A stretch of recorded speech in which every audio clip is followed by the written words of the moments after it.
अध्याय 21। अमर खड्ग संप्रदाय के शिष्यों का रंग पीला पड़ गया। महिलाएं और भी अधिक प्रभावित हुईं, सदमे से आंखें चौड़ी हो गईं।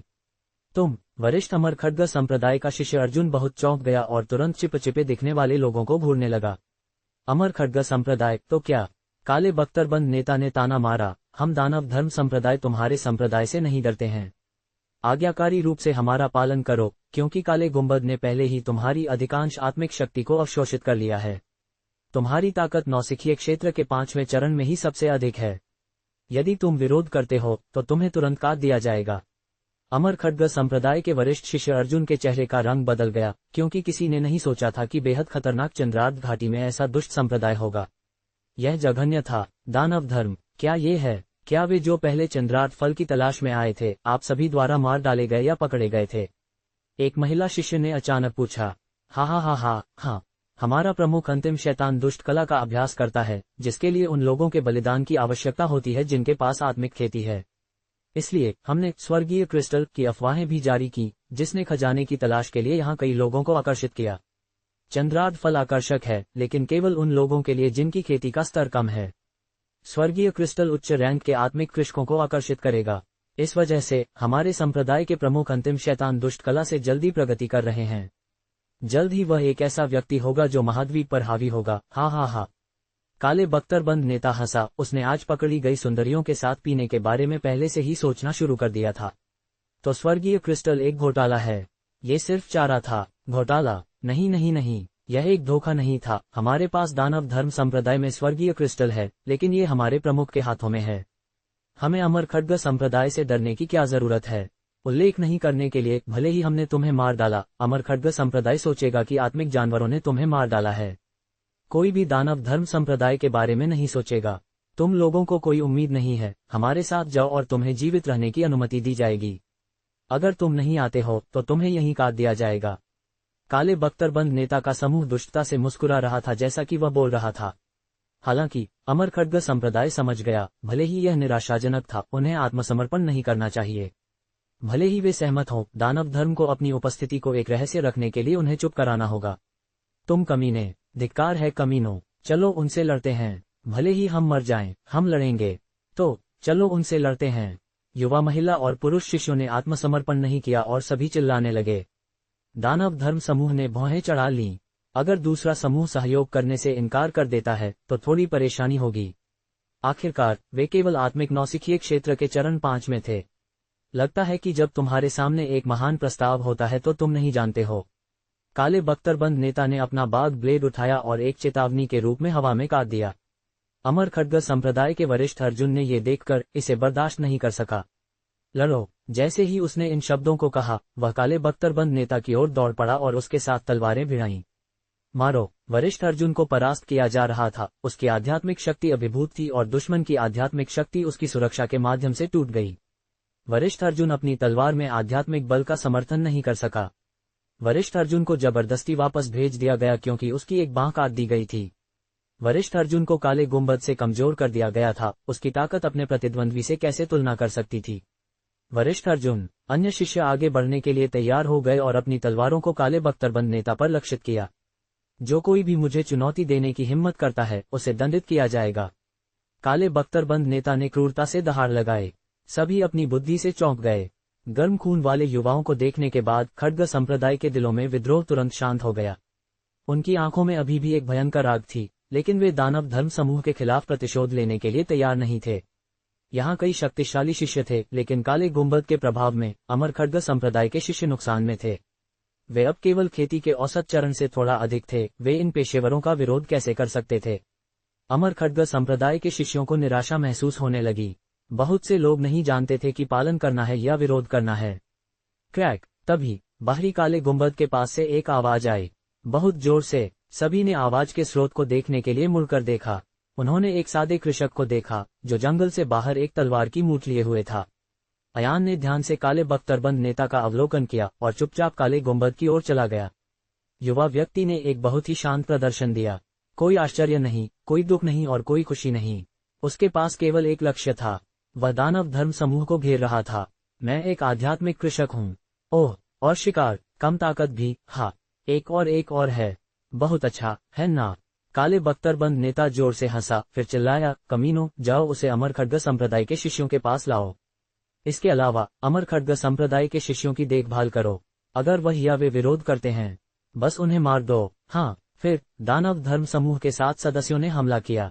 तुम मेरे पास मत आओ, एक कांपती हुई महिला शिष्य ने कहा, क्योंकि उसने काले बख्तरबंद शिष्यों को करीब आते देखा। घटिया कुतिया, तुम भागना चाहती हो, मैं तुम्हें निश्चित रूप से मार दूंगा। काले बख्तरबंद नेता ने एक महिला शिष्य को पकड़ा और बुरी तरह मुस्कुराया। उसे जाने दो, एक पुरुष शिष्य ने हमला करते हुए दहाड़ लगाए। हालांकि अगले ही पल काले बख्तरबंद नेता ने शिष्य को जमीन पर लात मार दी। शिष्य उठने के लिए संघर्ष किया और खून खांसा। कमीने कृषकों का एक समूह हमारा विरोध करने की हिम्मत करता है। ये काला गुंबद हमें अपनी पूरी ताकत का उपयोग करने की अनुमति देता है, जबकि तुम लोग बहुत कमजोर हो। इसे प्रमुख द्वारा डिजाइन किया गया था। ये सोचना मूर्खता है कि तुम लोग अभी हमें हरा सकते हो, काले बख्तरबंद नेता ने अनादर से कहा। फिर उसने महिला शिष्य को छोटे काले गुंबद से बाहर खींच लिया। यह अराजकता थी। अन्य कमियों ने अयान का सामना किया। अरे कमीने, जल्दी से यहाँ आओ या चाचा तुम्हें मार देंगे। एक कमीने ने एक बड़े हथौड़े से लैस होकर सीधे अयान पर चिल्लाया। मैं खड्ग भगवान कहलाता हूँ। अयान ने कमियों की चिल्लाहटों पर एक बहरा कान कर दिया। इसके बजाय उसने अपनी गति को तेज किया और काले गुंबद के दक्षिण की ओर बंद कर दिया। तुम चाचा को अनदेखा करने की हिम्मत करते हो? क्या तुम जीने से थक गए हो? मैं अब तुम्हारे पैर काट दूंगा। कमीने गुस्से में था। उसने अपनी आत्मिक शक्ति को बुलाया और अयान की ओर दौड़ा। वह तेज और गुस्से में था। अयान की गति अचानक रुक गई और उसने गहरी सांस ली। फिर उसने अपने हाथों को ऊपर उठाया और अपनी जंग लगी तलवार को बाहरी काले गुंबद की ओर धकेल दिया। जैसे ही तलवार बाहरी काले गुंबद के संपर्क में आए, अनगिनत आत्मिक ऊर्जा लहरें गुंबद के माध्यम से चली गईं। फिर एक अद्भुत दृश्य उभरा। जंग लगी तलवार को देखने के बाद ये वास्तव में बाहरी काले गुंबद के माध्यम से छेद करने में कामयाब रहा। फिर पूरा बाहरी और आंतरिक गुंबद खंडित हो गया। अवशोषित आत्मिक शक्ति बाहर निकली, जैसे एक टूटा हुआ टैंक। अमर खड्ग संप्रदाय के शिष्य दृश्य को देखकर हक्के बक्के रह गए। आध्यात्मिक बल तुरंत अमर खड्ग संप्रदाय के शिष्यों में वापस अवशोषित हो गया और उन्होंने अपनी पूर्व ताकत वापस पा ली। क्या? काले बख्तरबंद नेता की आंखें चौड़ी हो गईं और उसका दिल घबराहट से भर गया। स्थिति पूरी तरह से बदल गई है। यह क्या है? काला गुंबद अब टूट गया है। लड़के, तुम कौन हो? काले बख्तरबंद वरिष्ठ ने चिल्लाया। ये काला गुंबद हालांकि सही नहीं था, लेकिन ये जादू नहीं था। यह एक आत्मिक सरणी तकनीक थी, इसलिए इसे तोड़ना इतना आसान नहीं होना चाहिए था। अर्जुन अभी भी काले गुंबद के निधन से हैरान था। इस मिशन के लिए, हालांकि वह आत्मिक सरणी तकनीक के बारे में ज्यादा नहीं जानता था, भले ही यह एक निम्न स्तर की तकनीक थी, संप्रदाय के प्रमुख ने इसे स्थापित किया था। मारो, मेरे लिए उसे मारो। कमियों, उसे मारो। काले बख्तरबंद नेता क्रोध से भस्म हो गया क्योंकि उसने दहाड़ लगाए। लेकिन अगले ही पल वह अमर खड्ग संप्रदाय के शिष्यों से घिरा हुआ था। काले बख्तरबंद नेता चौंक गया और जल्दी से पीछे हटने की कोशिश की। आने वाले तलवार के हमलों से बचने के लिए लुढ़कने के बाद उसने अनगिनत अमर खड्ग संप्रदाय के शिष्यों को उस पर हमला करने के लिए बढ़ते हुए देखना शुरू कर दिया। काले गुंबद ने अमर खड्ग संप्रदाय के आत्मिक शक्ति का बहुत कुछ लिया और उन्हें कई चरणों तक कम कर दिया। हालांकि अब जब गुंबद नष्ट हो गया था और शिष्यों ने अपनी पूर्व आत्मिक शक्ति का अधिकांश हिस्सा वापस पा लिया था, तो 20 से अधिक अलग अलग शिष्यों से डरने की क्या बात थी। चोरों के गिरोह को मारो, भय लोहित और युद्धवीर के लिए बदला लो। अमर खड्ग संप्रदाय के एक शिष्य ने चिल्लाया। मारो, सभी ने चिल्लाया। काले बख्तरबंद नेता का चेहरा पीला पड़ गया क्योंकि उसने स्थिति को पूरी तरह से बदलते देखा। उसने जल्दी से चिल्लाया, पीछे हटो। दुष्ट समूह भागने के लिए जल्दबाजी में था, लेकिन अमर खड्ग संप्रदाय के शिष्यों द्वारा पकड़े जाने से पहले दूर नहीं गया। काले बख्तरबंद नेता को छोड़कर दुष्ट समूह के हर दूसरे सदस्य का सिर काट दिया गया था। स्थिति पूरी तरह से उलट गई थी। अमर खड्ग संप्रदाय के शिष्यों ने काले बख्तरबंद नेता को वापस ले लिया। उसे वापस लाओ और साथ ही लोहित के लिए उसका बलिदान करो। उसे भय लोहित के शव के सामने घुटने टेकने दो। उसका सिर काट दो। अमर खड्ग संप्रदाय के शिष्य चिल्लाने लगे।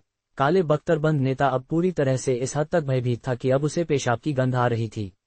उसने दया की भीख मांगी, लेकिन इसका कोई असर नहीं हुआ। काले बख्तरबंद नेता ने अमर खड्ग शिष्यों का अपमान किया था, तो वह दया क्यों करेगा। एक शिष्य ने अपनी तलवार उठाई और टिप ने काले बख्तरबंद नेता की गर्दन पर इशारा किया।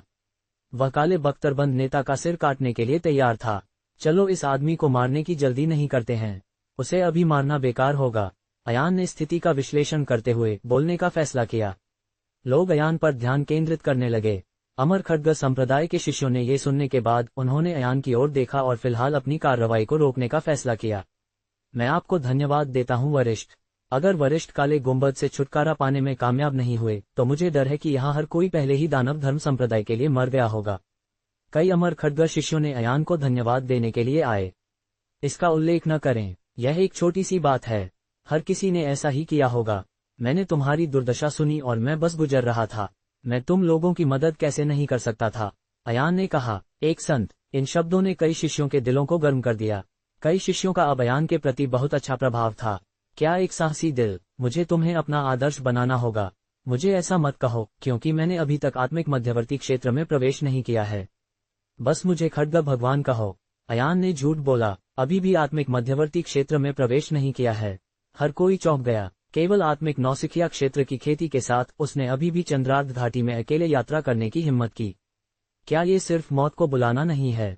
हालांकि अयान को आसानी से काले गुंबद को तोड़ते हुए देखने के बाद अयान सामान्य नहीं था। यहाँ कोई भी उसकी उपेक्षा करने की हिम्मत नहीं करेगा।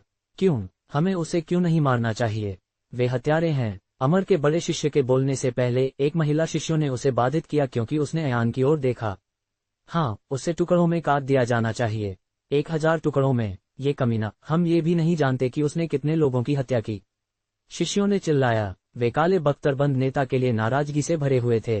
काले बख्तरबंद नेता काम गया क्योंकि वह जमीन पर घुटने टेक कर बैठा रहा। अयान ने सिर हिलाया। तुम कहते हो कि तुम लोग बदला लेना चाहते हो, लेकिन अगर बस उसे मार दो तो तुम सभी सुराग काट दोगे। दानव धर्म संप्रदाय चंद्रार्ध घाटी में छिपा हुआ है। उसके बिना तुम लोग इसे कैसे ढूंढोगे? उसे जीवित छोड़ दो ताकि तुम अपने अमर खड्ग संप्रदाय को सूचित करने के बाद तुम अपने साथियों के लिए बदला ले सको। हम इस दानव धर्म संप्रदाय को इस दुनिया में मौजूद रहने नहीं दे सकते। हमें इसकी सभी जड़ों को काट देना होगा। भाई सही कह रहे हैं, हमें तुरंत अपने गुट में बुजुर्गों को आज जो हुआ है उसे सूचित करना चाहिए। चलो जल्दी से चंद्रार्ध घाटी छोड़ देते हैं और अब हमारे संप्रदाय में वापस जाते हैं। भाई अर्जुन को भी इलाज की जरूरत है। चलो जल्दी करते हैं। चलो चलो, शिष्यों ने चिल्लाया। उन्होंने अपना फैसला किया। वे एक और पल के लिए इस प्रेतवाधित जगह में नहीं रहना चाहते थे। ये सुनने के बाद अयान ने जल्दी से कहा, रुको। भाई, तुम्हें क्या चाहिए? शिष्य मोहित ने पूछा। अगर तुम लोग अब जाते हो तो हम उजागर हो जाएंगे। उजागर? हाँ, अयान ने सिर हिलाया और जारी रखा। चोरों के इन मरे हुए झुंडों का बाद में पता लगाया जाएगा। एक बार जब प्रमुख क्षेत्र का निरीक्षण करेगा तो मुझे डर है कि जब तक अमर खड्ग संप्रदाय के बुजुर्ग वापस आएंगे, दानव धर्म संप्रदाय पहले ही चंद्रार्ध घाटी छोड़ चुका होगा। एक बार जब वे चले जाते हैं तो वे पूरे महाद्वीप को धमकी देते हैं। उसकी टिप्पणी के बाद हर कोई सोचने लगा, भाई जो कहा वह सही था। भाइयों और बहनों, हम सिर्फ नहीं जा सकते। तभी पहले लाल गालों वाली महिला शिष्य ने अयान पर एक नजर डाली। उसने जो कहा उससे वह सहमत थी। लेकिन अगर हम नहीं जाते हैं तो हम दानव धर्म संप्रदाय को कैसे मिटा सकते हैं? हम इसे पूरा नहीं कर सकते। चूंकि बड़े भाई ने इसके बारे में सोचा तो उसके पास एक योजना होगी, है ना? एक योजना। वास्तव में ये बहुत सरल है। कुछ शिष्यों को बस दानव धर्म संप्रदाय के साथ मिश्रण करने और उसमें घुसपैठ करने की आवश्यकता है। फिर वे उसे अंदर से नष्ट कर सकते हैं। बाकी लोग संप्रदाय में वापस लौट सकते हैं। दानव धर्म संप्रदाय के साथ मिश्रण। हर कोई चौंक गया। क्या ये सिर्फ मौत को बुलाना नहीं है? हम नहीं मरेंगे। अयान ने अमर खड्ग संप्रदाय के वरिष्ठ शिष्यों पर एक नजर डाली और यह जानकर हैरान था कि उसने अपनी आंखें उठाईं। कुछ शिष्य घायल भाई के साथ खड़े थे और कुछ अन्य ने दूसरी लाइन बनाई। भाई अर्जुन, मैंने सुना है कि तुम्हारे पास खड्ग छाया नामक खड्ग तकनीक है, जो शरीर की सतह पर आध्यात्मिक बल लगाने की मदद से ये छलावरण के रूप में कार्य करेगी। सही। भाई अर्जुन चौंक गया। किसी को भी इस तकनीक के बारे में अमर खड्ग संप्रदाय के बाहर पता नहीं होना चाहिए। तुम्हें ये ज्ञान कैसे मिला? हाँ, मेरे अमर खड्ग संप्रदाय में दोस्त हैं। अयान हंसा क्योंकि उसने अपने अतीत के बारे में सोचा। भाई अर्जुन ने ये सुनने के बाद उसकी चिंता गायब हो गई। फिर उसने कहा, हम अमर खड्ग शिष्य हैं, इसलिए हम स्वाभाविक रूप से खड्ग छाया सीखते हैं। बहुत अच्छा। अयान ने सिर हिलाया। फिर उसने जारी रखा, हम इस तकनीक का उपयोग खुद को प्रच्छन्न करने और दानव धर्म संप्रदाय को एक सबक सिखाने के लिए करेंगे। इन खराब कौशल को उनके नेता द्वारा आसानी से खोजा जाएगा। असंभव, असंभव। भाई अर्जुन ने जल्दबाजी में सिर हिलाया। ये दुष्ट, हालांकि वे मुझसे अधिक मजबूत हो सकते हैं, लेकिन वे केवल आत्मिक मध्यवर्ती क्षेत्र में हैं। उन्हें एक सबक सिखाया जाना चाहिए। हम मास्टरों के साथ घुल मिल जाएंगे, इसलिए हमें देखा नहीं जाएगा। भाई अर्जुन, निश्चिंत रहें। लेकिन भाई अर्जुन, क्या तुम अमर खड्ग संप्रदाय के सिद्धांतों को भूल गए हो? यह आम लोगों के लाभ के लिए है। इससे लोगों को फायदा होगा। इसके अलावा एक बार जब हम दानव धर्म संप्रदाय को सफलतापूर्वक नष्ट कर देते हैं तो अंदर कई पुरस्कार इंतजार कर रहे होंगे। कई शक्तिशाली तकनीकें होनी चाहिए और केवल डर हमें वापस पकड़ रहा है। तुम प्रसिद्धि चाहते हो लेकिन दुनिया में बाहर जाने से डरते हो, अयान ने कहा। ये सुनकर भाई अर्जुन ने हार मान ली। आम लोगों के लिए क्या लाभ? उसे परवाह नहीं थी। उसे अपने और अभ्यासकर्ताओं के लिए अवसरों की परवाह है। उसे संप्रदाय की परवाह थी। यह एक अवसर था, एक ऐसा अवसर जिसे हर अभ्यासकर्ता संजोता था, भले ही इसमें जोखिम हो। ठीक है, मैं इस तरीके से सहमत हूँ। अंत में भाई अर्जुन ने अपना फैसला किया था। अयान ने अपना सिर हिलाया। तुम अपने लोगों को सूचित करो क्योंकि तुम घायल हो। मेरे अलावा मेरे साथ आने के लिए 7 अन्य लोगों का चयन करो और दानव धर्म संप्रदाय के प्रमुख को एक सबक सिखाओ। हमें वहां ले जाने के लिए नेता को लाओ। हत्यारे को मार दिया जाना चाहिए, भाई अर्जुन ने कहा क्योंकि उसकी आंखें अविश्वास से भर गईं। जैसा कि उसे अपनी बाह में असहनीय दर्द याद आया, उसकी आंखें हत्या के इरादे से दुश्मन पर चली गईं। लेकिन अभी नहीं। अयान के खत्म होने के बाद वह काले बख्तरबंद नेता की ओर चलने लगा। एक सच्चा धर्मी व्यक्ति। आत्मिक मध्यवर्ती क्षेत्र की काले बख्तरबंद नेता की आत्मिक शक्ति सील कर दी गई थी। अयान ने उसे एक तरफ खींचना शुरू कर दिया। क्या तुम जीना चाहते हो? मैं चाहता हूँ। मैं तुमसे भीख मांगता हूँ, कृपया मेरे जीवन को बख्श दो। काले बख्तरबंद नेता ने उसे बांधने वाली रस्सी को पकड़ा और रोया। मैं तुम्हें जीने की अनुमति दे सकता हूँ, लेकिन मैं रास्ता दिखाने को तैयार हूँ। मैं तुम्हें दानव धर्म संप्रदाय तक ले जाऊंगा। काले बख्तरबंद नेता ने अयान के खत्म होने का इंतजार नहीं किया और शब्दों का अर्थ अनुमान लगाने की कोशिश की। लेकिन अगले ही पल अयान ने उसे एक त्वरित लात दी। जबकि अयान काले बख्तरबंद नेता पर कदम रख रहा था, उसने फुसफुसाया, हमें नेतृत्व करो। ये तुम्हें करना होगा, लेकिन तुम्हें मुझे ईमानदारी से जवाब भी देना होगा कि मैं क्या पूछने वाला हूँ। कृपया पूछो। काले बख्तरबंद नेता का चेहरा बिना किसी हिचकिचाहट के चिंतित रूप से चिल्लाया। अयान ने ये सुनने के बाद उसने फुसफुसाया, स्वर्गीय क्रिस्टल। किसके हाथों में है? स्वर्गीय क्रिस्टल। हाँ, स्वर्गीय क्रिस्टल किसके हाथों में है? अयान ने काले बख्तरबंद नेता के माथे पर अपनी जंग लगी ब्लेड के खिलाफ हिस किया। काले बख्तरबंद नेता भयभीत था। उसने अपने अगले शब्दों पर लड़खड़ाया। यह प्रमुख के हाथों में है। प्रमुख के पास यह है। अयान ने पूछा। हाँ, यह उसकी दृष्टि से कब बाहर है? यह मुझे नहीं पता। छेद। जंग लगी तलवार ने काले बख्तरबंद नेता के माथे में थोड़ा छेद किया। खून बहने लगा। दर्द स्पष्ट था। काले बख्तरबंद नेता ने हिलने की हिम्मत नहीं की। एक बार जब वह हिलता तो उसे चाकू मार दिया जाता और केवल दर्द में चिल्ला सकता था। अमर खड्ग संप्रदाय के शिष्य भ्रमित थे कि क्या हो रहा था। क्या तुम सच में नहीं जानते हो? अयान ने एक और बार पूछा। छोटे भाई, मुझे सच में नहीं पता चाचा, मैं तुमसे मुझे बख्शने की भीख मांगता हूँ। काले बख्तरबंद नेता चिल्लाया। वह बेहोश होने के करीब था। अचानक काले बख्तरबंद नेता के मन में एक विचार आया और जल्दी से कहा, मुझे पता है। मुझे लगता है कि कभी कभी नेता उस समय इसे नहीं पहन सकता है। निश्चित रूप से वह नहीं पहनता है। कब? अयान ने पूछा। जब वह अपनी पत्नी के साथ होता है। ओह, वह रात होगी, है ना? जरूरी नहीं। प्रमुख और उसकी पत्नी। आमतौर पर सुबह। उस समय एक अच्छा माहौल होता है। अयान ने एक पल के लिए सोचा, फिर अपनी तलवार को रख दिया और अमर खड्ग संप्रदाय के शिष्यों की ओर मुड़ गया। तुम उससे क्या निकालने की कोशिश कर रहे थे? वरिष्ठ अर्जुन ने संदिग्ध रूप से पूछा। मैंने उसके हत्यारे दानव धर्म संप्रदाय के कुछ नियमों के बारे में पूछा। कुछ ज्ञान के साथ चोरों के गिरोह में चुपके से घुसना किसी को भी उजागर होने से रोकने के लिए आगे बढ़ेगा। अयान हंसा। बड़ा भाई बहुत सावधान है। महिला शिष्य नीलिमा हंसी। ठीक है, सब लोग उन व्यक्तियों के कपड़े ले लो जो मर गए। हमें दानव धर्म संप्रदाय में घुसपैठ करने के लिए खुद को छिपाने के लिए उनकी आवश्यकता होगी। हर कोई जो नहीं आ रहा है, कृपया अमर खड्ग संप्रदाय में वापस जाएं और उन्हें सूचित करें। ओह हाँ, उन्हें तैयार रहना चाहिए। उन्हें अंतिम ध्रुव तकनीक तैयार करने के लिए कहें। हालांकि यह तकनीक सुबह के छापे में एक बड़ी भूमिका नहीं निभा सकती है, लेकिन उन्हें सुबह इस तकनीक को तैयार करने के लिए सुनिश्चित करें ताकि दानव धर्म संप्रदाय के दुष्ट प्रमुख को मारना आसान हो सके। इससे जीतने की संभावना बहुत बढ़ जाएगी। तुम्हें ये कैसे पता है? यहाँ के अपराधी ने कहा। वरिष्ठ शिष्य अर्जुन ने जमीन पर पड़े काले बख्तरबंद नेता पर एक नजर डाली और अपना सिर हिलाया। समझ गया। ठीक है, चलो अलग हो जाते हैं। क्या तुम हमारे साथ आ रहे हो साथी खड्ग भगवान? बेशक, यह एक अपराध है, इसलिए यह मेरा कर्तव्य है। मैं इसे कैसे अनदेखा कर सकता हूँ? बड़ा भाई धर्मी है, सभी ने कहा। चंद्रार्ध घाटी से बाहर निकलने वाली सड़क पर अमर खड्ग संप्रदाय के शिष्यों को आत्मिक घोड़े पर 2 दिन लगेंगे। अमर खड्ग संप्रदाय खुद पर निर्भर था, इसलिए वे यहाँ चले। इसलिए भले ही उनके पास शक्तिशाली खड्ग और आंदोलन तकनीकें थीं, लेकिन अमर खड्ग संप्रदाय में वापस लौटने में कुछ समय लगेगा। फिर भी एक बार जब उन्होंने प्रमुख को सूचित किया तो वह तुरंत पहुंचने में सक्षम होगा। इसलिए हर कोई जाने से पहले एक पल के लिए यहीं रहा।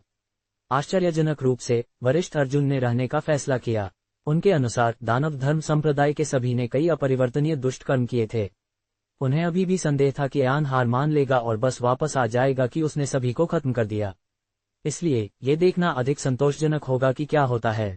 हालांकि हर कोई जानता था, वरिष्ठ अर्जुन बस इस छापे के दौरान कुछ कार्रवाई चाहता था।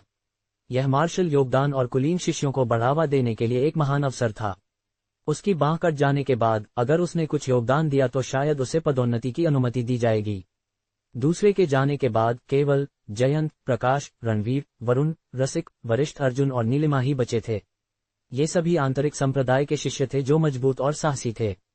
हालांकि इस बार कई पुरस्कार प्राप्त करने का मौका था, लेकिन उन्हें अभी भी अपने जीवन के बारे में सावधान रहना था। कोई भी पहले नहीं जाना चाहता था क्योंकि केवल कुछ लोग ही जा रहे थे। खड्ग छाया तकनीक तैयार करने के बाद वे तैयार थे। अयान ने भीड़ का अभिवादन किया और फिर काले बख्तरबंद नेता को समूह के साथ दानव धर्म संप्रदाय की ओर ले गया। हर कोई सावधान रहें, इस आदमी पर ध्यान से नजर रखें। वह बहुत चालाक है और वह यहाँ से परिचित है। हम उसे भागने नहीं दे सकते, अन्यथा हमारा जीवन खतरे में होगा। वरिष्ठ अर्जुन ने कमजोर रूप से बात की। समझ गया। जयंत और प्रकाश ने सिर हिलाया क्योंकि वे वरिष्ठ अर्जुन के पास थे। वरिष्ठ अर्जुन, क्या आप ठीक हैं? महिला शिष्य नीलिमा ने चिंतित रूप से पूछा। मैं ठीक हूँ। जब तक मैं इस दिन जीवित रह सकता हूँ तब तक दानव धर्म का सफाया हो जाएगा। वरिष्ठ ने कहने के लिए संघर्ष किया। ये देखकर अन्य लोग चुप रहे। ये जीवन या मृत्यु थी। यदि वे सफल होने में कामयाब रहे तो इन अमर खड्ग शिष्यों को बहुत लाभ मिलेगा, प्रसिद्धि और भाग्य मिलेगा। हालांकि अगर वे मर गए तो सब कुछ खो गया। इसलिए हर कोई बहुत सतर्क रहा।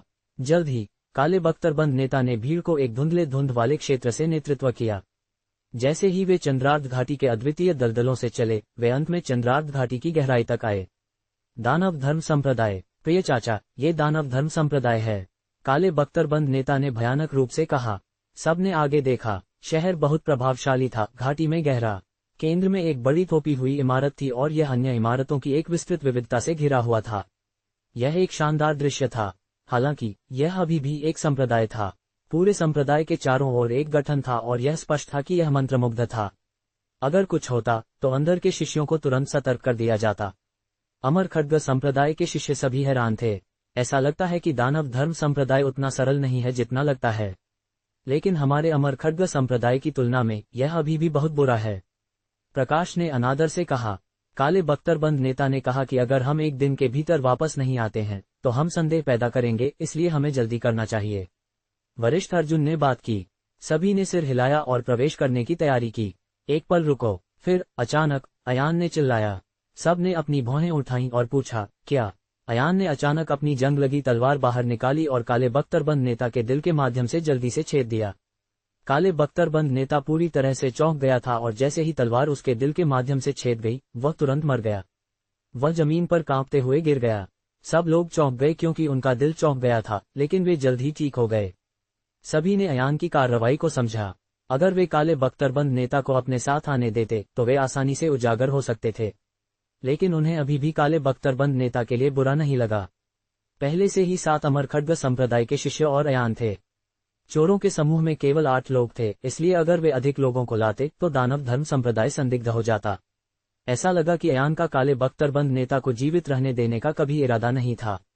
काले बख्तरबंद नेता के मरने के बाद अयान ने सभी को दानव धर्म संप्रदाय के लोगों के कपड़े पहनने की अनुमति दी। फिर उन्होंने छलावरण के लिए खड्ग छाया तकनीक का उपयोग करना सुनिश्चित किया। अंत में अयान ने उन्हें दानव धर्म संप्रदाय में नेतृत्व किया। क्या आप मुझे रोक रहे हैं? आंतरिक दानव धर्म शिकार हॉल। अरे, मैंने कहा, तुम लोग खाली हाथ कैसे वापस आए? शिकार कहाँ है? एक विशाल एक आंख वाला मजबूत व्यक्ति शराब की एक बोतल को पकड़े हुए काले बख्तरबंद नेता जोर से पूछा। उन कमीनों ने अंत तक विरोध किया। वे हमारे साथ आने के बजाय मरना पसंद करेंगे। उनके पक्ष में अधिक लोग थे, इसलिए हम पीछे हटने का जोखिम नहीं उठा सकते थे। अंत में उन्हें खत्म करना पड़ा। काले बख्तरबंद नेता ने आह भरते हुए कहा। सभी मारे गए? एक आंख वाले व्यक्ति ने पूछा, जबकि उसने काले बख्तरबंद नेता की आंखों में अनादर से देखा। कोई आश्चर्य नहीं कि तुम लोगों को मिली चोटें हल्की नहीं थीं। हालांकि तुम लोग एक व्यक्ति को भी पकड़ने में विफल रहे। तुम लोग कचरा हो, तुम क्या बकवास कह रहे हो? काले बख्तरबंद नेता ने गुस्से में कहा। क्या तुम मुझसे लड़ना चाहते हो? एक आंख वाले व्यक्ति की आवाज एक ऑक्टेव बढ़ गई क्योंकि उसने अयान पर घूर कर देखा। अयान ने आदमी की उपस्थिति पर एक नजर डाली और फिर जल्दी से मुड़ गया और चला गया। बस एक दयनीय कायर, एक आंख वाले व्यक्ति ने मुस्कुराते हुए कहा। उसे मिली चोटों के कारण अयान ने विशेष रूप से 2 दिनों के लिए आराम करने का अनुरोध किया। इससे उसे खेती के कमरे में अपने घावों से ठीक होने की अनुमति मिलेगी। शुक्र है, इसे मंजूरी दे दी गई थी। अमर खड्ग शिष्यों ने बुजुर्गों को घटना की सूचना दी होगी, इसलिए अयान अभी बहुत संतुष्ट था। चूंकि यह विश्राम कक्ष था तो यह स्वाभाविक रूप से सुरक्षित था। वह बस रीइंफोर्समेंट्स का इंतजार कर सकता था। फिर भी अयान सिर्फ इंतजार नहीं कर सकता था। दूसरे दिन सुबह वह खेती के कमरे में गया। फिर वह प्रमुख के क्षेत्र की ओर चला गया। दानव धर्म संप्रदाय ने हजारों शिष्यों को सिखाया और अन्य संप्रदायों की तरह वे बहुत सख्त थे। केवल प्रमुख के करीब वाले ही उसके करीब जा सकते थे। अयान को निश्चित रूप से अनुमति नहीं दी जाएगी। काला पत्थर भेड़िया, तुम यहाँ क्या कर रहे हो? एक चौथे चरण का आत्मिक आत्मा शिष्य गार्ड ने भौहें चढ़ाई क्योंकि वह अयान को रोकने के लिए गया था। मुझे प्रमुख के साथ चर्चा करने के लिए कुछ महत्वपूर्ण है। मैं आपसे भीख मांगता हूँ कि उसे सूचित करें। कुछ महत्वपूर्ण? गार्ड सतर्क हो गया। क्या महत्वपूर्ण है? मुझे दे दो ताकि मैं प्रमुख को सूचित कर सकूं। संप्रदाय खतरे में है, इसलिए मुझे व्यक्तिगत रूप से प्रमुख को सूचित करना चाहिए। जल्दी से रास्ते से हट जाओ। यदि तुम इसमें देरी करते हो और नेता तुम्हें दोषी ठहराता है तो क्या तुम जोखिम उठाने की हिम्मत करते हो?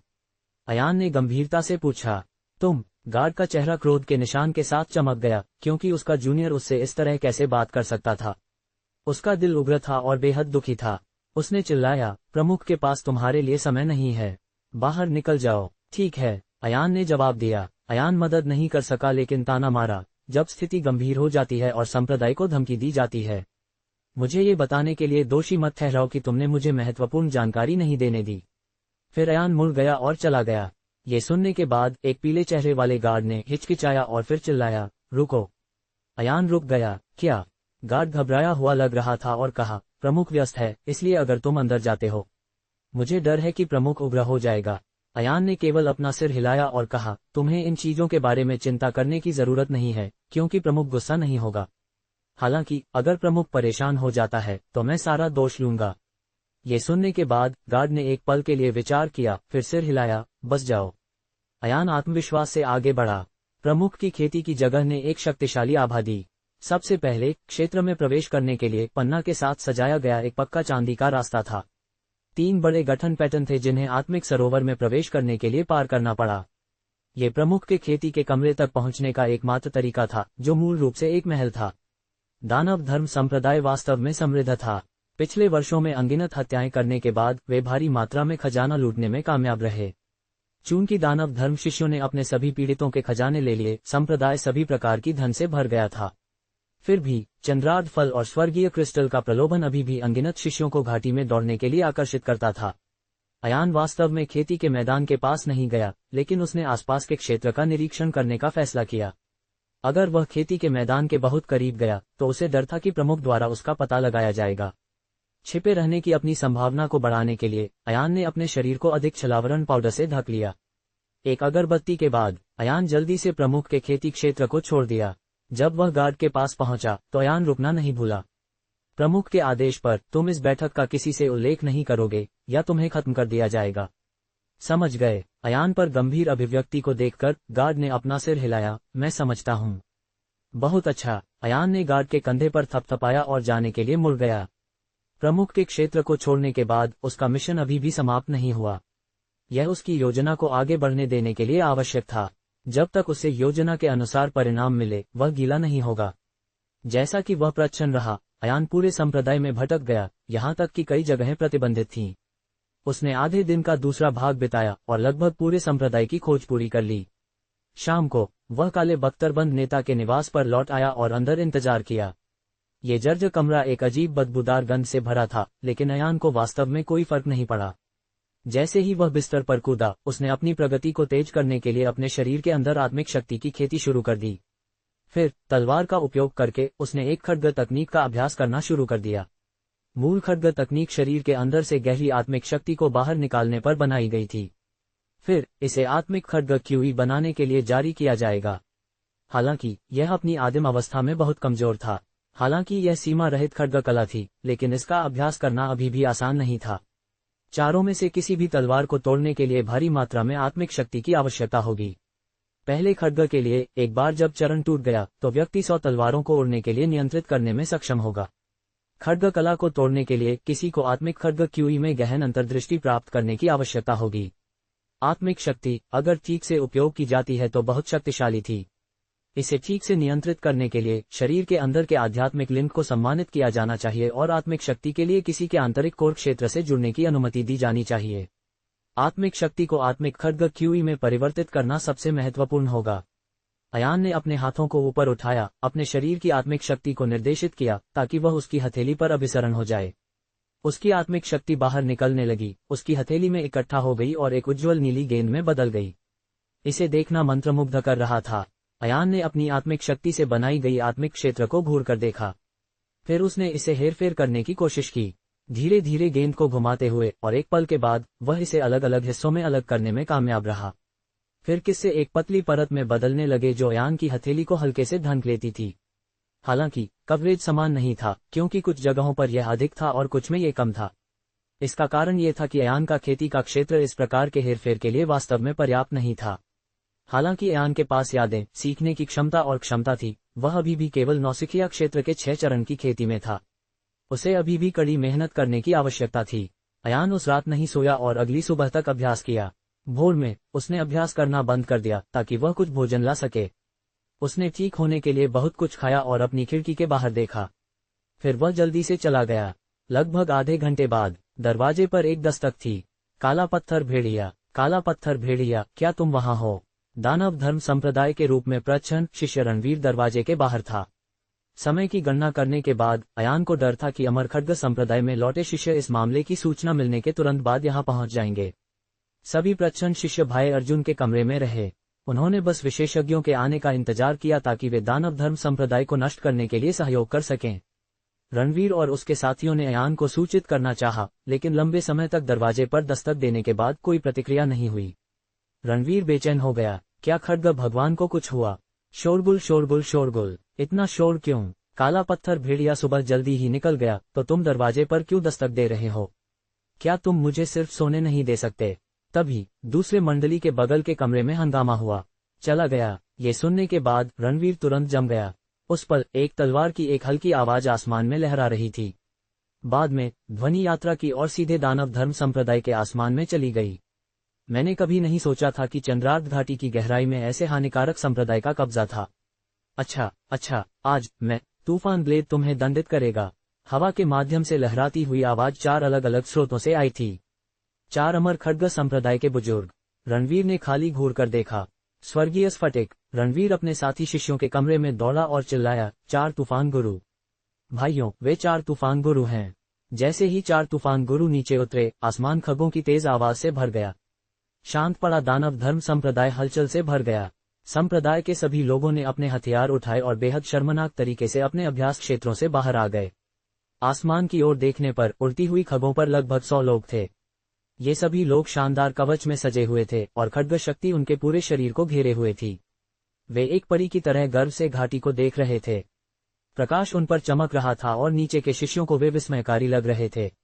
दानव धर्म संप्रदाय भयभीत हो गया। कोई स्थिति है, जल्दी जादू को सक्रिय करो। चेतावनी, दुश्मन से मिलने के लिए तैयार हो जाओ। प्रधान को सूचित करो। दानव धर्म संप्रदाय के लोग उन्मत्त होकर चिल्लाने लगे। साय में छिपा हुआ अयान ने आसमान को देखा और चुपचाप फुसफुसाया, क्या यही खड्ग कला की शक्ति है? वे खड्ग कला और असीम खड्ग कला में जमीन आसमान का अंतर है। इन तकनीकों को उड़ती हुई खगों का उत्पादन करने के लिए केवल शरीर के चारों ओर खड्ग शक्ति के संचारण की आवश्यकता होती है। उन्होंने खड्ग कला के केवल एक हिस्से में महारत हासिल की है। यह उनकी तथाकथित खड्ग कला है। असीम खड्ग कला की तुलना में उनकी तकनीकें कुछ नहीं बल्कि बच्चों का खेल हैं। अयान ने अपने मन में ये सुनने के बाद वह चुप रहा और जाने के लिए मुड़ा। जल्द ही दानव धर्म संप्रदाय ने कई आध्यात्मिक रचनाओं को सक्रिय करना शुरू कर दिया। एक बड़ी मात्रा में शक्तिशाली प्रकाश ने दानव धर्म संप्रदाय की इमारतों को घेर लिया। हम्फ, महत्वहीन कीड़े। आसमान में एक लंबे सफेद बाल वाला आदमी जो हवा में लहरा रहे थे, उसने घृणा से कहा।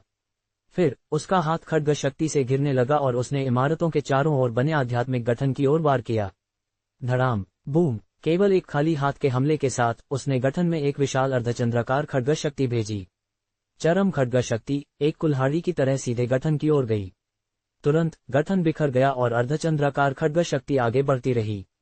अंत में यह जमीन में जा घुसी और एक बड़ा गड्ढा बना दिया। सच्ची शक्ति। इस घटना को देखने वाले हर किसी के दिमाग में केवल ये दो शब्द थे। इस कदम से दानव धर्म संप्रदाय का मनोबल नाटकीय रूप से गिर गया। उसी क्षण दानव धर्म संप्रदाय के प्रधान के क्षेत्र के भीतर भयानक एक बड़ी समस्या प्रधान एक बड़ी समस्या है। एक आकृति घबराहट में प्रधान के मुख्य कमरे में घुस गई। अंदर एक पुरुष और महिला अपनी वर्तमान प्रेम क्रीड़ा को रोककर उस आदमी को देखने लगे जो अभी अभी अंदर घुसा था। एक बेहद मोटा व्यक्ति जिसका सिर और कान बहुत बड़े थे उस आदमी की ओर मुड़ा। एक खूबसूरत युवती उसके शरीर से उतर गई। दोनों नग्न थे लेकिन वे अंदर आने वाले व्यक्ति की ओर मुड़े। वे वास्तव में शर्मिंदा नहीं लग रहे थे और केवल युवती ने खुद को कुछ चादरों से ढक लिया था। शानदार खड्ग गुरु। दानव धर्म संप्रदाय का प्रधान भौहें चढ़ाकर उस पीले पड़े व्यक्ति को देखने लगा और पूछा, तुम इतने भयभीत क्यों हो? प्रधान, बाहर बाहर अनगिनत विशेषज्ञ हैं, आपको देखना होगा। बाहर की स्थिति निराशाजनक है। ये कहते हुए आदमी को पसीना आ गया। उसकी आंखों में घबराहट साफ दिख रही थी। बेकार, कुछ विशेषज्ञों से क्या डरना। जल्दी से सभी को इकट्ठा करो और दुश्मन से लड़ने के लिए तैयार हो जाओ। चलो देखते हैं कि कौन इतना साहसी है जो यहाँ मेरे संप्रदाय से लड़ने की हिम्मत करता है। प्रधान ने तिरस्कार पूर्वक कहा और अपने कपड़े पहन लिए। वह सीधे अभ्यास मैदान के पास की हलचल की ओर बढ़ा। दूत ने सिर झुका लिया और कमरे में ही रहा। प्रधान के जाने के बाद ही उसने अपना सिर उठाया। उसके चेहरे से घबराहट का भाव तुरंत गायब हो गया। अपनी तेज आंखों से उसने जल्दी से प्रधान के कमरे का निरीक्षण करना शुरू कर दिया। ये कमरा महल के मुख्य हॉल से बहुत बेहतर नहीं था। फिर भी ये शानदार सुनहरे रंग, शक्तिशाली स्तंभों और एक बड़े बिस्तर से ढका हुआ था जो लगभग 5 मीटर चौड़ा था। इस समय प्रधान की पत्नी नीलिमा बिस्तर के ऊपर ही रही और उसने युवा दूत के कार्यों का अनुमान लगाया। छोटे लड़के, तुम वाकई सुंदर हो। क्या तुम संप्रदाय में नए हो? प्रधान की पत्नी ने हल्की सी हंसी जिससे उसकी सफेद जांघें दिखाई दे रही थीं और प्रलोभन अपरिहार्य था। हालांकि उस आदमी को उसके शब्द सुनाई भी नहीं दिए। वह सीधे बिस्तर के बगल वाली मेज पर गया लेकिन केवल कुछ ढूंढता हुआ लग रहा था। अनदेखा कर दिया गया। उसके नग्न शरीर को अनदेखा कर दिया गया। प्रधान की पत्नी अचानक गुस्सा हो गई। हालांकि इस आदमी ने जल्दी से दराजों को खोला और बंद किया और जो खजाना उसे मिला उसमें से एक चीज निकाल ली। यह एक छोटा खजाने का डिब्बा था जिसमें स्वर्गीय स्फटिक था। जल्दी से सामग्री का विश्लेषण करने के बाद वह जल्दी से भागने के लिए मुड़ा। जैसे ही प्रधान की पत्नी ने वह वस्तु देखी वह एक पल के लिए जम गई। फिर एक जोरदार आवाज में, तुम्हारी हिम्मत कैसे हुई मेरे पति का स्वर्गीय स्फटिक निकालने की? क्या तुम जीना नहीं चाहते? उसने कभी नहीं सोचा था कि यह आदमी इतना साहसी होगा। उसकी आंखों के सामने इस खजाने को चुराने की हिम्मत करेगा। तुरंत उसने अपने गर्व को दरकिनार कर दिया और चादरें फाड़ दी। वह बिना किसी कपड़े के बिस्तर से कूद गई और उस आदमी की ओर एक मुक्का मारा। उसका मुक्का बड़ी मात्रा में आध्यात्मिक शक्ति से भरा हुआ था जिसमें 2 स्टील की कीलों की शक्ति थी जो उसके शरीर में घुस रही थी। जैसे ही उसकी मुट्ठी अयान के पास आए उसने जल्दी से अपनी स्थानिक अंगूठी से एक चर्मपत्र निकाला और एक ढाल के रूप में चर्मपत्र का उपयोग करके महिला नेता के मुक्के को रोका। एक चर्मपत्र। प्रधान की पत्नी चौंक गई। प्रधान की पत्नी के सदमे भरे जवाब का इंतजार किए बिना चर्मपत्र से एक उज्ज्वल प्रकाश निकला।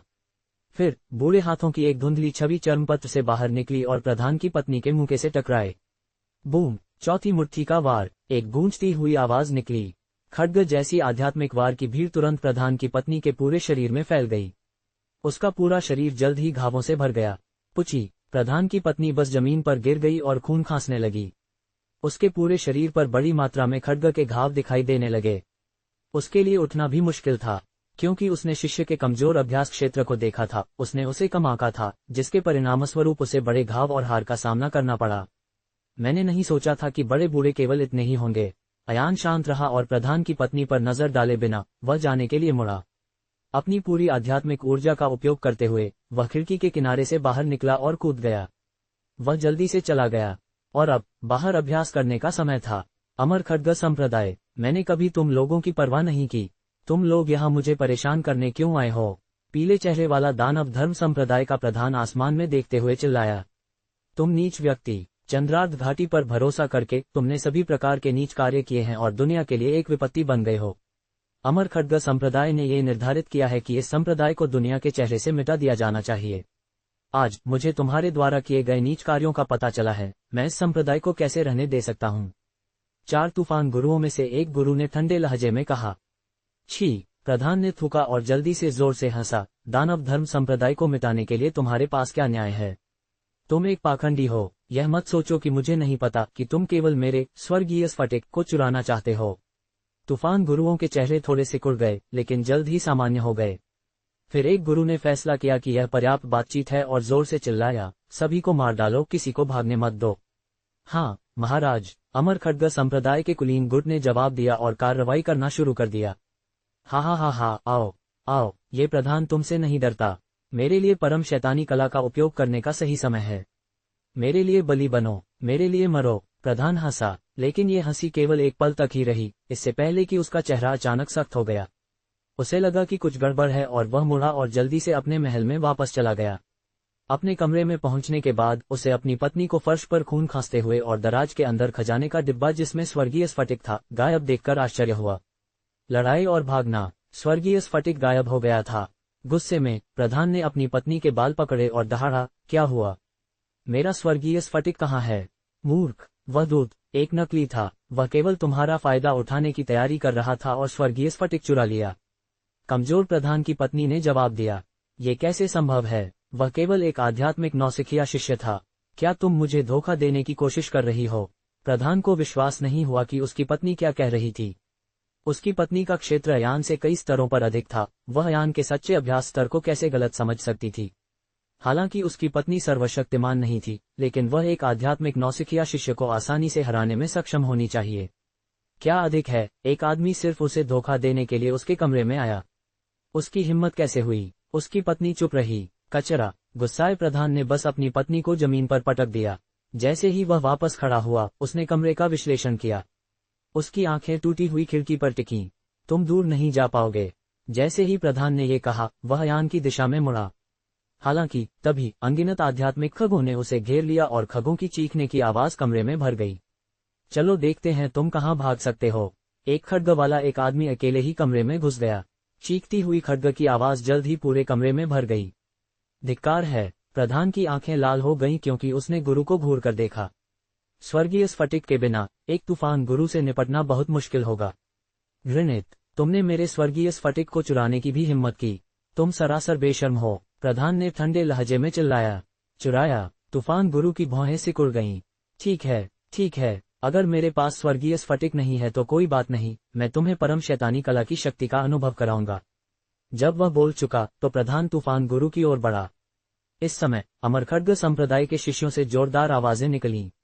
अजगर गुरु आ गए। कमाल है, आज दानव धर्म संप्रदाय का सफाया हो जाएगा।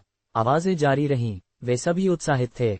इस समय चंद्रार्ध घाटी में एक और जगह पर एक हौंफता हुआ यान जल्दी से भाग रहा था। हा, ये वास्तव में स्वर्गीय स्फटिक है। ये वास्तव में स्वर्गीय स्फटिक है। लड़के, तुमने अभी अभी बहुत कुछ जीत लिया। हा, खड्ग गुरु खुशी से हंसने लगा। इस बार मुझे आपकी मदद के लिए धन्यवाद देना होगा। अयान धीरे धीरे सांस लेता हुआ रास्ते पर भागता रहा। मैंने बस थोड़ी मदद की। सबसे महत्वपूर्ण बात यह थी कि तुम इतने साहसी थे, तुम अपने दिल में केंद्रित थे। अन्यथा तुम इसे कभी पूरा नहीं कर पाते। खड्ग गुरु हंसा। मैं बस बहुत भाग्यशाली था। अयान आराम करने के लिए धीमा होने लगा। अमर संप्रदाय के गुरुओं और शिष्यों के आने के साथ उन्होंने दानव धर्म संप्रदाय को पूरी तरह से उन पर ध्यान केंद्रित करने के लिए मजबूर कर दिया। सारा ध्यान टकराव पर था और खड्ग चुप के कौशल के साथ मैं आसानी से दूर होने में कामयाब रहा। क्या होगा अगर तुम दूर नहीं जा पाते? तो मैं स्वर्गीय स्फटिक प्राप्त नहीं कर पाता। अगर वह मेरे भेष को देख सकता था तो मैं तुरंत भाग जाता। बाहर अमर खड्ग संप्रदाय के गुरुओं की मदद से वे मेरी रक्षा कर सकते हैं और मुझे भागने दे सकते हैं। तो तुम्हें कैसे पता था कि दानव धर्म संप्रदाय का प्रधान तुरंत तुम पर हमला करने के बजाय स्थिति की जांच करने जाएगा? ये दानव धर्म संप्रदाय के प्रधान का मेरा विश्लेषण है। विश्लेषण? हाँ, दानव धर्म संप्रदाय के प्रधान का एक सरल विश्लेषण। अगर प्रधान वास्तव में बुरा है तो उसकी आदतें होंगी। उन आदतों में से एक लड़ाई और भागना होगी। अगर स्वर्गीय स्फटिक बाहर है तो यह एक शक्तिशाली आभा को छोड़ेगा। तूफान गुरुओं को निश्चित रूप से आभा महसूस होगी। तुम्हें क्या लगता है तूफान गुरु क्या करेंगे? खैर, अगर वे कर सकते हैं तो वे इसे ले लेंगे, लेकिन अगर प्रधान के पास यह है तो यह अलग होगा। प्रधान पहले स्थिति का आकलन करेगा। अगर वह तूफान गुरुओं को मार सकता है तो वह स्वर्गीय स्फटिक को बचाएगा। अगर तूफान गुरु बस बहुत शक्तिशाली हैं तो वह सीधे स्वर्गीय स्फटिक का सेवन करेगा। स्वर्गीय स्फटिक एक राजसी आभा का उत्सर्जन करता है जो कई अन्य खजाने की आभा पर हावी होने में सक्षम है, इसलिए दुष्ट प्रधान शायद इसे छिपाने के लिए एक डिब्बे में रखने का विकल्प चुनेगा। लड़के, अगर उसने इसे अंदर नहीं रखा बल्कि इसे अपने पास रखा तो तुम क्या करोगे? खड्ग गुरु ने पूछा। तो ये बस भाग्य है।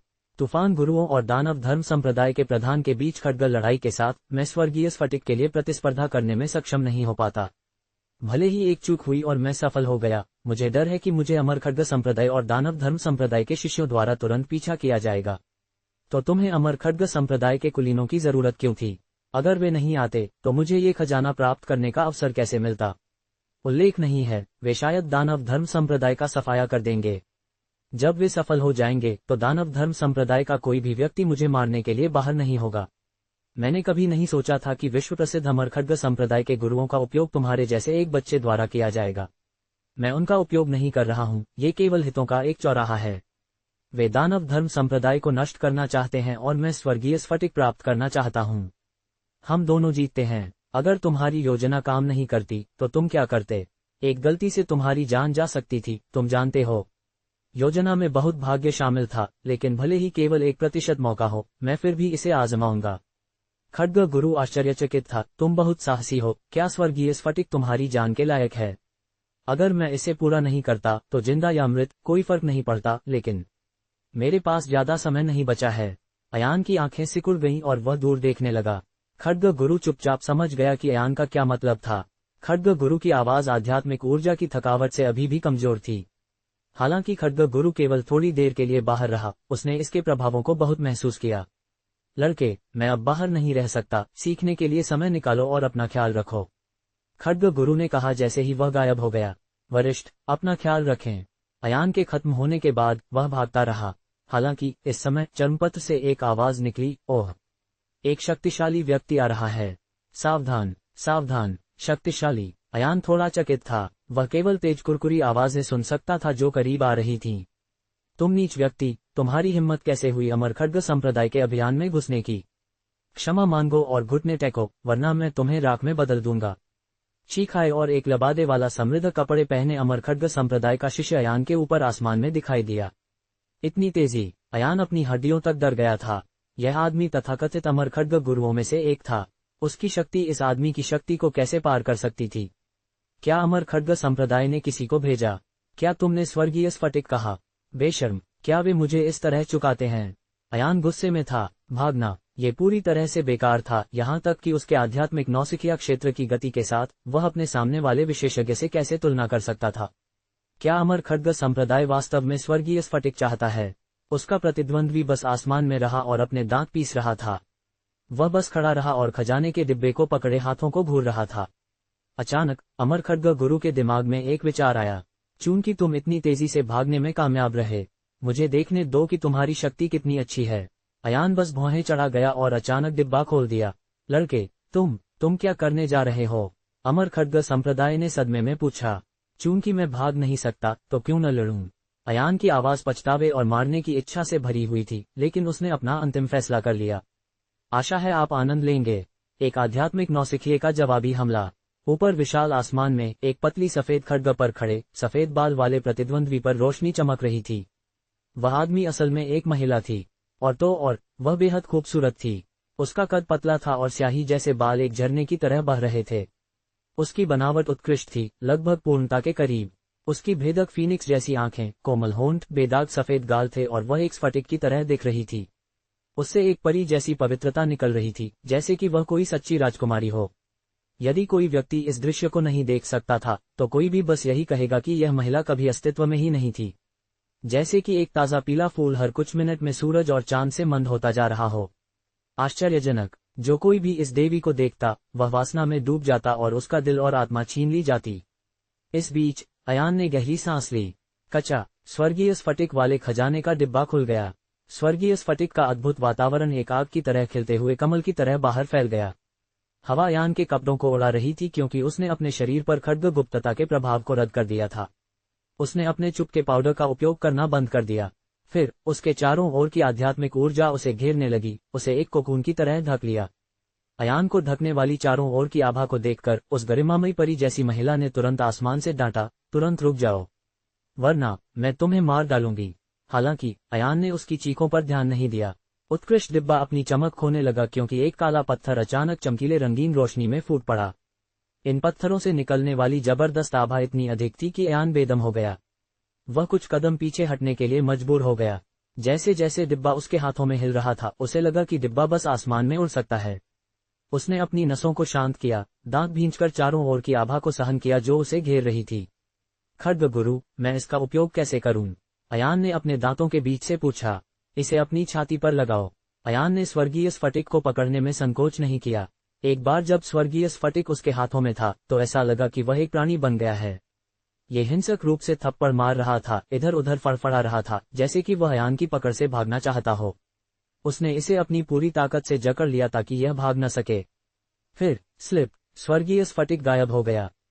जिस क्षण स्वर्गीय स्फटिक उसकी छाती को छुआ, वह बर्फ की तरह तेजी से पिघलने लगा। अयान ने अपनी चेतना बनाए रखी और अपनी आंखें खुली रखीं। फिर एक पल में एक गहरा प्रकाश अयान की छाती से आसमान में उठा। यह एक भव्य और शानदार दृश्य था, जैसे भोर में सूरज का उगना, पूरी तरह से चौंकाने वाला। अयान के चारों ओर मलबा हवा में तैर रहा था, जिससे शक्ति की एक आभा निकलती हुई लग रही थी। उसके पैरों के नीचे की जमीन गहरे काले रंग की हो गई थी। ये देखकर गरिमामयी परी जैसी महिला ने बस बुदबुदाया, असंभव, भले ही यह स्वर्गीय स्फटिक का केवल एक हिस्सा हो, इसमें सर्वोच्च देवताओं की शक्ति है। मुझे नहीं पता था कि इसमें मौजूद शक्ति इतनी अद्भुत थी। अयान के चेहरे पर पसीना आ रहा था क्योंकि इस बार वह बहुत दबाव में था। स्वर्गीय स्फटिक की शक्ति से उसकी आध्यात्मिक ऊर्जा कई चरणों में टूट गई। स्वर्गीय स्फटिक उसकी छाती पर ही रहा क्योंकि ऊर्जा लगातार उससे बाहर निकल रही थी। आध्यात्मिक ऊर्जा अंतहीन लग रही थी। उसकी हड्डियां, रक्तवाहिकाएं, अंग आदि सभी एक रहस्यमयी सुनहरी गैस से घिरे हुए थे।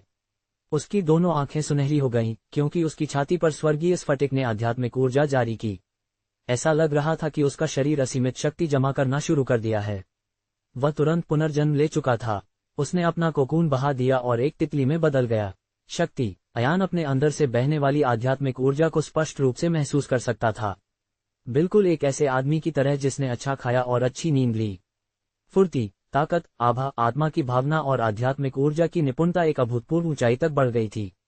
उसकी आध्यात्मिक हेरफेर क्षमताएं राक्षसी हो गई थीं।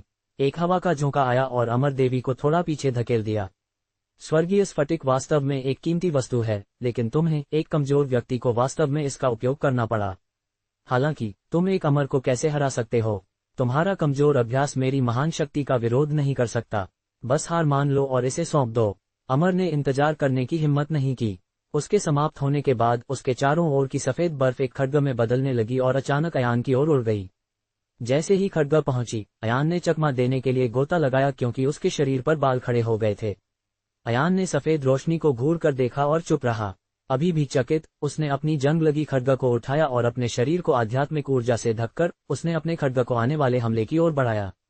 अनगिनत आध्यात्मिक ऊर्जा उसकी खड्ग में सर्जिंग हुई क्योंकि वह खड्ग से टकरा गई। क्लैंग, एक जंग लगी खड्ग वास्तव में एक अमर की सफेद खड्ग के खिलाफ थी। खगे टकरा गईं। भले ही जंग लगी खड्ग आध्यात्मिक ऊर्जा से भरी हुई थी और बहुत सख्त हो गई थी, फिर भी वह सफेद खड्ग से हार गई और तुरंत एक पाउडर में विघटित हो गई। हालांकि सफेद खड्ग अभी भी आगे बढ़ती रही और सीधे अयान की ओर गई। बैंग, अमर देवी की सफेद खड्ग ने वास्तव में अपनी भयंकर दबंग खड्ग ऊर्जा खो दी क्योंकि यह पागलपन से काम गई, लेकिन वह टक्कर की ताकत से पीछे हटने के लिए मजबूर हो गई। ये देखकर अयान का दिल ठंडा हो गया। जैसे ही आध्यात्मिक ऊर्जा ने उसके हाथ को ढक लिया, वह अमर देवी की ओर भागा। वह निहत्था था, लेकिन वह अभी भी अमर देवी के सिर पर वार करने के लिए आगे बढ़ा। अगर यह वार लग जाता तो अमर का सिर फट जाता और वह निश्चित रूप से मर जाती। हालांकि अमर बहुत तेज थी। जब मुट्ठी उसके शरीर को छूने ही वाली थी तो वह बस गायब हो गई। वह अयान के पीछे फिर से प्रकट हुई। बैंग, उसने तुरंत अपने मुक्के का उपयोग किया, जमीन को तोड़ दिया और आसपास के पहाड़ों को हिला दिया। चट्टानें हर जगह उड़ गईं। जो आध्यात्मिक ऊर्जा मुट्ठी से जमीन में प्रसारित हुई वह जमीन पर गिरने वाले झरने की शक्ति की तरह थी। तुम बहुत लापरवाह हो। अयान के कार्यों को देखकर अमर देवी गुस्से में थी। उसके हाथों ने सफेद खड्ग को जकड़ लिया और अयान को मारने के लिए हवा में से सरक गई। ये सफेद बिजली की तरह था। पुची, खड्ग ने अयान को छेद दिया। खून बह गया। अनगिनत आध्यात्मिक खड्ग के वार धीरे धीरे अयान पर दिखाई दिए, लेकिन अयान के चारों ओर लिपटी रहस्यमय आध्यात्मिक ऊर्जा ने आने वाले आध्यात्मिक खड्ग के वारों को तुरंत रोक दिया, और अयान को कोई दर्द भी महसूस नहीं हुआ। फिर अयान अचानक मुड़ा और गहरी रहस्यमय आध्यात्मिक शक्ति का उपयोग करके उसने सफेद खड्ग को अमर से दूर कर दिया और उसकी मूर्ति ने अमर देवी के कंधे पर वार किया। बैंग! अमर देवी को अचानक पकड़ा गया और उसके कंधे पर एक वार लगा, फिर से और फिर से, जब तक उसने खून खांसना शुरू नहीं कर दिया। अयान ने गहरी सांस ली और अपनी छाती के घाव को देखा। उसने देखा कि मांस टूट गया था, लेकिन ये स्पष्ट रूप से खुद की मरम्मत कर रहा था। मुझ पर दिए गए आध्यात्मिक अमर की सर्वशक्तिमान शक्ति, कोई आश्चर्य नहीं कि साधक साधना के आदी हैं। अमर की आध्यात्मिक ऊर्जा विस्मयकारी है, अयान ने कहा। ऐसा लगता है कि मैंने स्वर्गीय स्फटिक की शक्ति को कम करके आंका है। जैसे ही परी ने इन शब्दों को फुसफुसाया, उसकी आंखें सिकुड़ गईं और वह गंभीर दिखने लगी। अपने हाथों में सफेद खड्ग के साथ और एक आंख बंद करके उसने हिंसक रूप से शाप दिया, मेरे दिल के लिए खड्ग, आध्यात्मिक ऊर्जा बढ़ो, मैं एक अमर का खून बलिदान करता हूँ, परम आकाशीय कलाएं। जैसे ही शब्द कहे गए, क्षेत्र की चारों ओर की हवाएं अचानक तेज हो गईं। आसमान काला हो गया और मलबा उठने लगा। एक सफेद बवंडर सफेद खड्ग के चारों ओर लपेटने लगा, जैसे कि हवा उसकी ओर आकर्षित हो रही हो। अच्छा नहीं! अचानक खड्ग गुरु ने चेतावनी दी। अयान का चेहरा पीला पड़ गया क्योंकि उसने खड्ग गुरु से चेतावनी सुनी। नया प्रकार का खड्ग कला, अयान ने फुसफुसाया। पूरी चंद्रार्ध घाटी से खड्ग की आभा निकलती हुई लग रही थी, जैसे कि उसकी आध्यात्मिक खड्ग ऊर्जा ने एक पूर्ण क्षेत्र बना लिया हो। घाटी उसका खड्ग क्षेत्र बन गई थी। घाटी के अनगिनत आध्यात्मिक जानवर तुरंत इस अदम्य शक्ति के खिलाफ आत्मसमर्पण करने के लिए जुट गए। जानवर ने ऐसी शक्ति का विरोध करने के बारे में सोचा भी नहीं। लड़के, जल्दी करो, ये शुद्ध खड्ग ऊर्जा है। अगर मैं जीवित होता तो ये केवल एक दयनीय चाल होती। हालांकि तुम केवल एक आध्यात्मिक नौसिखिया शिष्य हो, तुम इस चाल की शक्ति का सामना नहीं कर सकते। जल्दी से भागो, छोड़ दो, खड्ग गुरु ने घबराकर दहाड़ा। हालांकि अयान अभी भी खड़ा रहा। ये खड्ग ऊर्जा कितनी चौड़ी फैल रही है, ये खड्ग ऊर्जा हर जगह को घेर रही है, मुझे नहीं लगता कि मैं बच सकता हूँ। खड्ग गुरु ने सोचा कि उसने गलत सुना है। वह चकित था। क्या तुम हार मानना चाहते हो? बेशक नहीं, अयान ने जवाब दिया। अचानक वह नहीं भागा, बल्कि एक अलग दिशा में बढ़ रहा था। वह अमर की ओर भागा। लड़के, तुम क्या कर रहे हो? खड्ग गुरु ने तुरंत पूछा। मरने के लिए। ये देखकर कि आदमी भाग नहीं रहा था, बल्कि वास्तव में उसकी ओर भाग रहा था, अमर मुस्कुराए। फिर उसकी खड्ग ऊर्जा ने फिर से उसकी सफेद खड्ग को घेर लिया और अयान की ओर नीचे गिरा दी गई। Boom boom! प्रत्येक वार में जमीन पर गहरी दरारें बनाने के लिए पर्याप्त शक्ति थी। यह आध्यात्मिक अमर की सच्ची शक्ति थी। इस तकनीक के साथ उसके पास पूरी पृथ्वी को विभाजित करने के लिए पर्याप्त शक्ति लग रही थी। जैसे जैसे खड्ग ऊर्जा नीचे गिरती रही और पूरे आसमान को ढक रही थी, खड्ग ऊर्जा अयान के शरीर, उसकी त्वचा, नसों और इसी तरह को तनाव दे रही थी। वह वास्तव में असहज था। तुम खत्म हो गए लड़के, खत्म। तुम बहुत अहंकारी थे और सब कुछ खो जाएगा। खड्ग गुरु ने कहा, तुम बस बहुत अहंकारी हो। हालांकि खड्ग गुरु चकित था कि कुछ ही कदमों में अयान वास्तव में तुरंत अमर के सामने प्रकट हुआ। उसकी प्रतिक्रिया का इंतजार किए बिना उसने अपनी एक उंगली को बढ़ाया और अमर की बाह में एक कड़वा प्रहार किया। एक कोमल उंगली वास्तव में एक रहस्यमय प्रभाव पैदा करती है। ठीक है, अमर बस बार बार काम गई। सफेद खड्ग अभी भी उसके हाथों में थी और सफेद गैस घाटी को घेरे हुए थी। वह अचानक अपने होठों से एक मुंह खून थूक गई। खड्ग ऊर्जा का वार जो अयान की ओर बढ़ रहा था, वह अचानक गायब हो गया। क्या? खड्ग गुरु पूरी तरह से हक्का बक्का था। 60,000 आध्यात्मिक सिक्के, जोरदार आभा उत्सर्जित करने वाली विशाल खड्ग ऊर्जा बस बिना किसी निशान के गायब हो गई। आसपास के क्षेत्र में खड्ग ऊर्जा जो पहले बह रही थी वह गायब हो गई थी। सब कुछ बस गायब हो गया, जैसे कि यह कभी हुआ ही नहीं था। ये कैसे हो सकता है? अमर देवी चौंक गई और हैरान हुई। तुमने वास्तव में मेरे नए प्रकार के खड्ग कला को तोड़ दिया। तुम कौन हो? लेकिन अगले ही सेकंड में उसके पेट में एक मुक्का लगा और उसका पूरा शरीर एक कदम पीछे हट गया। अयान ने उसे ठीक होने का कोई अवसर नहीं दिया। अगर तुम्हारे पास एक फायदा है तो तुम्हें जीतना ही होगा। अमर बेहद नाराज थी और उसने अपने प्रतिद्वंद्वी पर स्वर्गीय बूटी के स्पष्ट प्रभावों को नजरअंदाज कर दिया। वह सोच रही थी कि अयान कितना घृणित था। तुरंत हाथ के एक झटके के साथ उसने सफेद खड्ग को जकड़ लिया और अपनी सारी ताकत लगा दी। खड्ग की आभा ने फिर से घाटी को घेर लिया क्योंकि खड्ग ऊर्जा घाटी को भरने लगी। अयान उदासीन रहा और कोई डर नहीं दिखाया। वह इस बेकार प्रयास के परिणाम को पहले से ही जानता था। तभी तेज सीटी बजाने वाली खगों की एक श्रृंखला उनके स्थान की ओर बढ़ने लगी। एक नीले लबादे वाला गुरु आ गया था। उसने स्थिति पर एक नजर डाली और संघर्ष देखा। उसने जमीन पर अमर को और अयान को एक खड्ग पकड़े हुए देखा। ये तूफान गुरु था। ऐसा लगता था कि उसने प्रधान को हरा दिया था। स्वर्गीय स्फटिक के बिना दानव धर्म संप्रदाय के प्रधान से आसानी से निपटा गया। अयान का दिल ठंडा हो गया। अब उसे अमर और तूफान गुरु का सामना करना था। स्वर्गीय स्फटिक की मदद से भी वह इसे कैसे जीत सकता था। मुझे पीछे हटना होगा। उसने अपना मन बना लिया, मुड़ा और जल्दी से भाग गया। तुम भागना चाहते हो? यह इतना आसान नहीं है। तूफान गुरु ने अपनी गति बढ़ा दी और अपनी खड्ग ऊर्जा के साथ अयान का पीछा करने लगा। अचानक एक तेज मोड़ के साथ अयान तूफान गुरु की ओर मुड़ गया। उसका शरीर स्वर्गीय स्फटिक से शक्तिशाली आध्यात्मिक ऊर्जा से लिपटा हुआ था। जैसे ही आध्यात्मिक खड्ग ऊर्जा के वार उसके शरीर पर लगे, अयान ने उन्हें नजरअंदाज कर दिया। फिर उसने सीधे अपनी मुट्ठी के साथ तूफान गुरु के माथे पर निशाना साधा। धन